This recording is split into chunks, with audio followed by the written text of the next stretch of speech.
I, 28M, have spent the last 6 years busting my hump to build a commercial landscaping company from nothing. While I was out in the dirt, my older brother, 32M, was busy finding himself on my father's dime. My father, 58M, owns this high-end, old-money steakhouse in the city.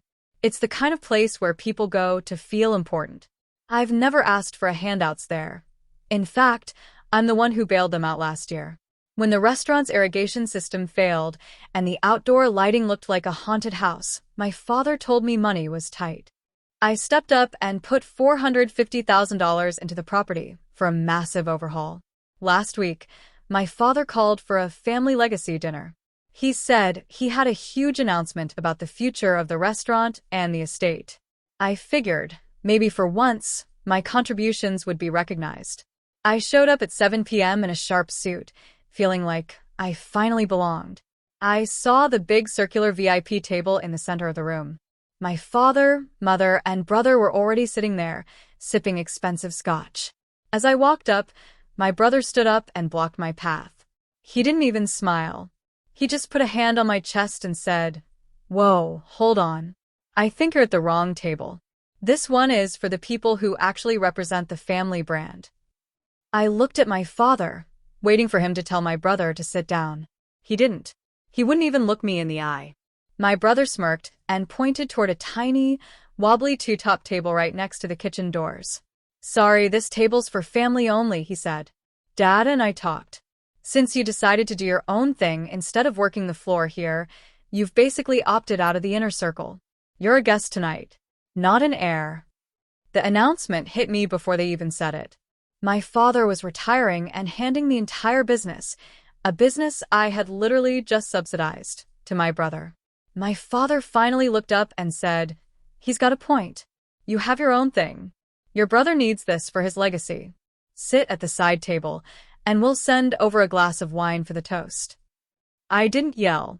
I didn't make a scene. I just nodded and walked out. But here's the thing they forgot. When I helped with the renovations last year, I didn't just hand over a check. I had my lawyer draft a debt conversion agreement. That $450,000 wasn't a gift.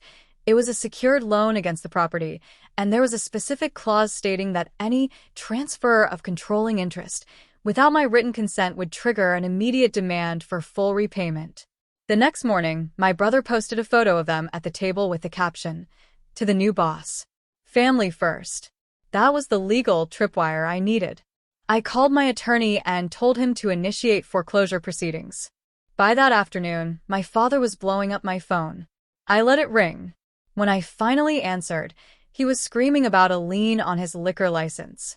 I told him flat out, "You told me I wasn't family. You told me I was a guest. Guests don't give interest-free loans. I want my $450,000 plus the 12% default interest by next Friday."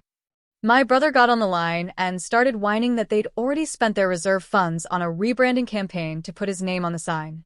I told them they'd better start selling the chairs. Then things got dirty. 2 days later, a building inspector showed up at my landscaping warehouse. Someone had called in a tip about illegal chemical storage. It was a total setup. The inspector even found a note with my brother's cell phone number on it. Then, my mother tried to flag my business accounts for suspicious activity to freeze my payroll. They were trying to tank my life to make me drop the suit. Friday morning, my brother showed up at my job site while I was on a skid steer. He dropped a folder in the mud and told me they'd pay the principal back over 10 years, interest-free, if I signed away all my future inheritance rights. He called me a jealous brat and a dirt mover. I told him the price just went up for the harassment and went back to work. The following Tuesday, they tried a public ambush. My father invited a bunch of local business leaders, people I work with, to the restaurant and tried to shame me in front of them for suing my own father. I didn't flinch. I asked those men what they would do if a partner tried to strip their name off a deed after taking their money. They shut up real quick. I informed my father that because he missed the preliminary cure date, I had filed a lease pendens. The building was frozen. He couldn't sell it, he couldn't move the deed, and he couldn't hide the assets. We ended up in court. The judge saw the evidence of their dirty tricks, the bank interference and the false inspector tips, and he was disgusted. He ordered immediate repayment of the $450,000 plus $54,000 in interest and $22,000 in legal fees. On Wednesday, I met them in the parking lot. My father handed me a certified check, looking defeated. He told me they had to take out a predatory bridge loan to pay me and that the business was basically ruined. My brother told me I was dead to them and that I was banned for life from the property. He said they were putting my photo at the host stand so I could never step foot on the premises again.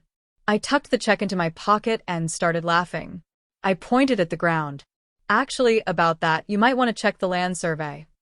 See, when my father bought the building years ago, the parking lot was a separate parcel. During the renovations, I realized the taxes were being paid separately, so I bought the lot myself from the holding company that owned it. Since I'm banned from the restaurant, I told them, the parking lot is officially closed for maintenance. I'm putting up a fence tonight. Your customers can find street parking 3 blocks away in the bad part of town. Or you can lease it back from me for $10,000 a month. My brother started screaming that it was extortion. I told him it was just business. I drove away as my crew started unloading fence posts. They wanted a table for family only, so I gave them exactly that, a restaurant with plenty of empty tables and absolutely no way for customers to get to them. I lost a family that day, but I realized they were never really on my side anyway. I'm $500,000 richer, and I don't have to sit at the kids' table ever again. I guess you could say I finally fenced them out of my life for good. If you think this story had a groundbreaking conclusion, hit that subscribe button for more tales of bridge burning and boundary setting.